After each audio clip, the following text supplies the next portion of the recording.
Corona के खिलाफ लड़ाई में दुनिया के दूसरे देशों से भारत हर मोर्चे पर आगे रहा है। प्रति 10 लाख की जनसंख्या पर कोरोना के मरीजों की संख्या के हिसाब से देखें तो भारत पश्चिमी देशों से पीछे है। अगर कोरोना मरीजों की संख्या 2 गुनी होने का हिसाब लगाया जाए तो भारत में पश्चिमी देशों की तुलना में ज्यादा वक्त लग रहा है। भारत में कोरोना के टेस्ट कम होने का आरोप भले लगाया जाता हो, लेकिन आंकड़े बताते हैं कि भारत में 24 टेस्ट करने पर 1 मरीज मिल रहा है, जबकि अमेरिका में 5 टेस्ट में ही 1 मरीज मिल रहा है। आईसीएमआर के डॉक्टर रमन गंगाखेडकर के अनुसार दुनिया में सबसे बेहतर टेस्टिंग करने वाले देशों से भी भारत कहीं आगे है। उन्होंने कहा कि टेस्टिंग के मामले में जापान का सबसे अधिक उदाहरण दिया जा रहा है, लेकिन सच्चाई यह है कि जापान 1 मरीज को ढूंढने के लिए 11.7 टेस्ट करता है। इसी तरह 1 मरीज के लिए इटली औसतन 6.7 टेस्ट, अमेरिका 5.3 टेस्ट और ब्रिटेन 3.4 टेस्ट कर रहा है। वहीं भारत को 1 मरीज ढूंढने के लिए औसतन 24 टेस्ट करने पड़ रहे हैं।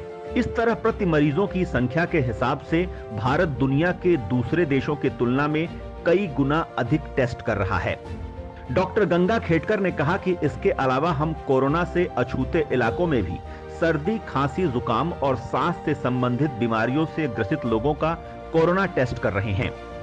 यदि 5,000 और 10,000 कोरोना के केस पहुंचने तक दुनिया के दूसरे देशों में किए गए टेस्ट से तुलना करें तो सिर्फ कनाडा ही भारत से आगे दिखता है। 5,000 मरीज पहुंचने तक कनाडा 2,41,138 टेस्ट और 10,000 पहुंचने तक 2,95,065 टेस्ट कर चुका था, जबकि अमेरिका ने 1,04,073 और 1,39,878 टेस्ट किए थे। इटली और ब्रिटेन इससे भी काफी पीछे रहे थे।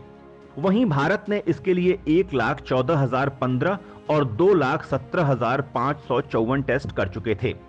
स्वास्थ्य मंत्रालय के आंकड़ों के मुताबिक 750 से 1,500 और 1,500 से 3,000 मरीजों की संख्या पहुंचने में भारत में 4 दिन लगे थे, लेकिन 3,000 से 6,000 पहुंचने में 5 दिन लगे और 6 से 12,000 पहुंचने में 6 दिन लगे। लेकिन अमेरिका में इतने मरीज होने तक उनकी संख्या हर दूसरे दिन 2 गुनी हो रही थी। विकसित देशों में सबसे बेहतर प्रदर्शन कनाडा का रहा, लेकिन वहां भी 6,000 से 12,000 मरीजों की संख्या 5 दिन में हो गई थी। 17 जनवरी को ही चीन से आने वाले यात्रियों के लिए स्क्रीन टेस्ट और 550 मरीज होने के बाद ही लॉकडाउन जैसे फैसले की वजह से देश में प्रति लाख जनसंख्या में मरीज की संख्या दुनिया के अन्य देशों की तुलना में काफी कम है। भारत में 10 लाख की जनसंख्या पर महज 9 कोरोना के मरीज हैं, जबकि वैश्विक औसत 267 मरीजों का है। प्रति 10 लाख की आबादी पर अमेरिका में 1,946, स्पेन में 3,864, इटली में 2,732, फ्रांस में 2,265, जर्मनी में 1,608 और ब्रिटेन में 1,451 कोरोना के मरीज हैं।